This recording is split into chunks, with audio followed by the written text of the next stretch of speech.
Happy New Year, folks. 2024 is here, and is rugby broken?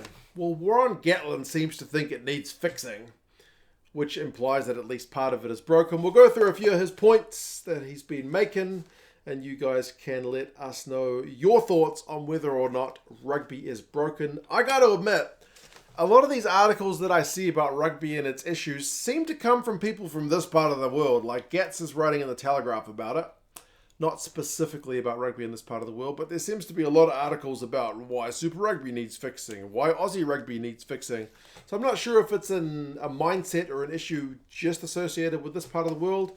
You guys will have to let us know your thoughts. But we'll go through Gats's points, talk a little bit about international and domestic rugby, and we'll basically go from there. Scrums is always the one that gets picked on as like rugby is boring because of scrums.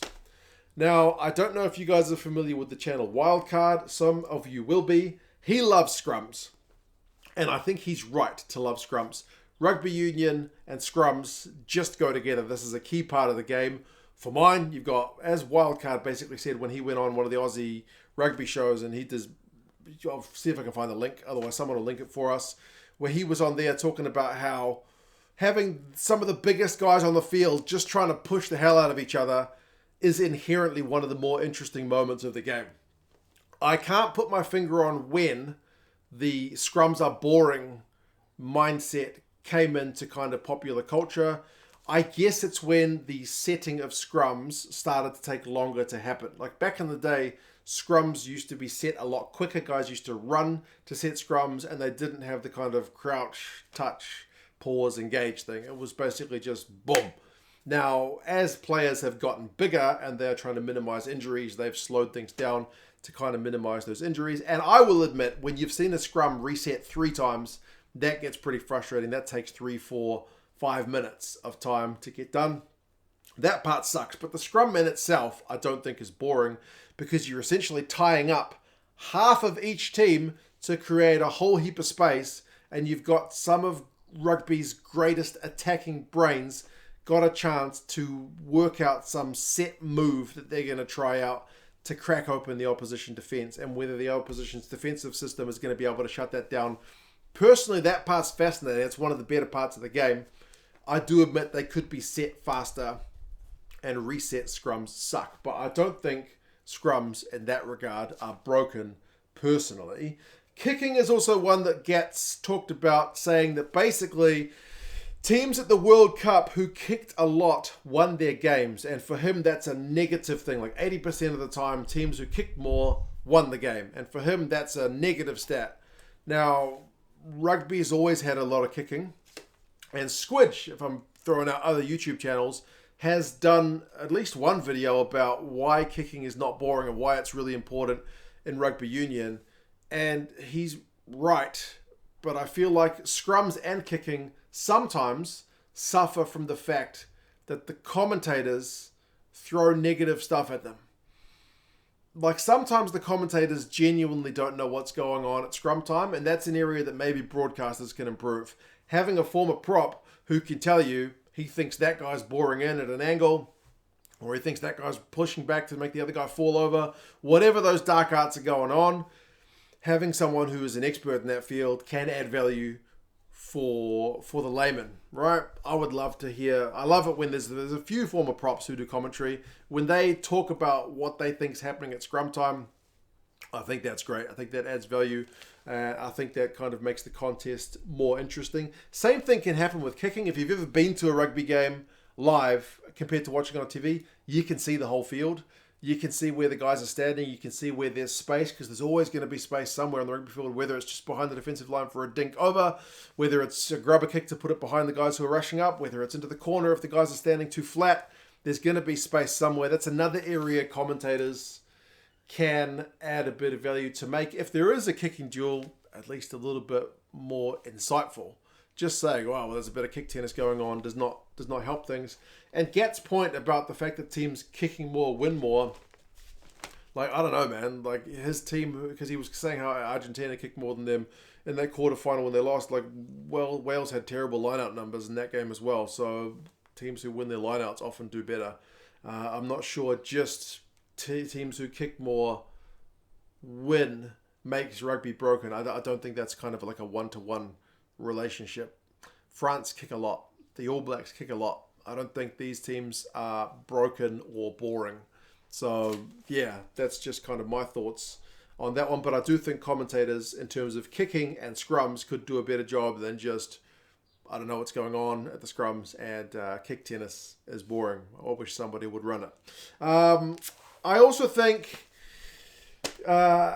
goal kicking for poles could be done quicker. Scrums could be done quicker.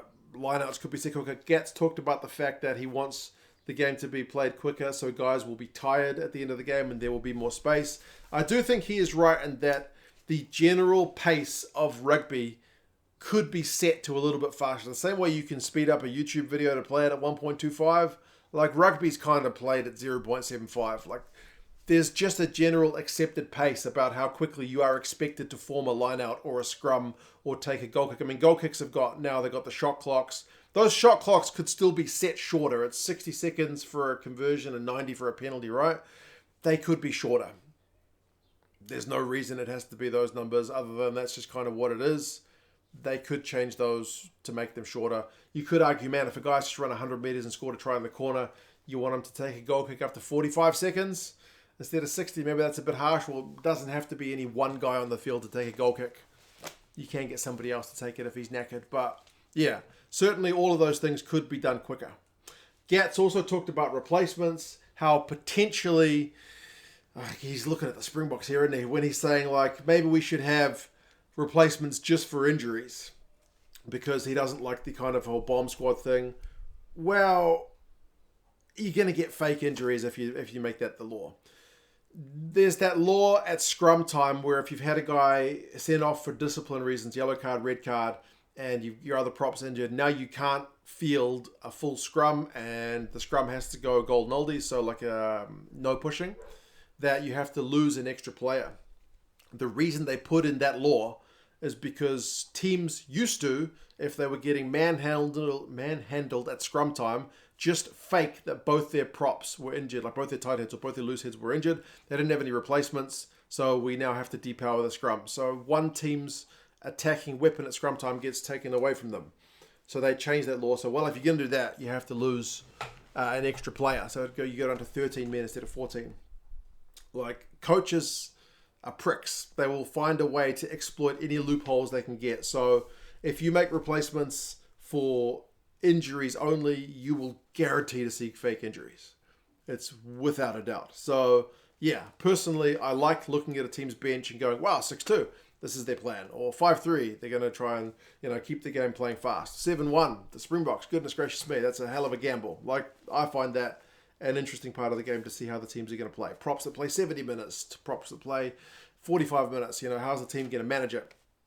I think that's an interesting part of the game. I don't think that needs changing. And you do have to be careful when changing laws because there's always unintended consequences. Like when they strictened up the breakdown laws, like they just got referees to enforce breakdowns more strictly to allow more turnovers because they're like, yeah, we want exciting attacking play with turnover ball and exciting length of the field tries. Teams' response to that was to basically kick the ball away if they were in possession in their own half more because they don't want to get turned over because the risk of getting turned over is now higher because the law has changed. So instead of getting more exciting turnovers like the law wanted, you get more teams kicking the ball away in their own half because they don't want to risk playing with the ball in their own half. So you do have to be very careful with changing the laws. But yeah, those are a few of Gatland's points. You guys will have to let us know your thoughts. Do you think scrums and kicking and replacements could use work? My thought is all these things could be done a bit quicker. I don't have a problem with replacements. I think all the other things just could be done at a higher pace. And that'll certainly tire guys out if that is the kind of aim of the game. Domestically and internationally, just to kind of sum up, I think it's a bit of a mixed bag as to whether you say things need fixing. Certainly Super Rugby is not in the best place. Welsh Rugby club level's not like in a phenomenal place right now.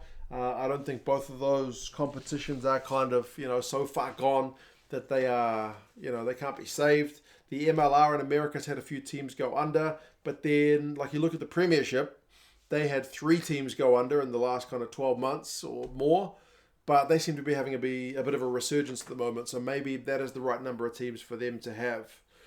You look at France, their competition domestically is doing phenomenally well. The Irish teams are doing phenomenally well in terms of supporters, in terms of players coming through the system.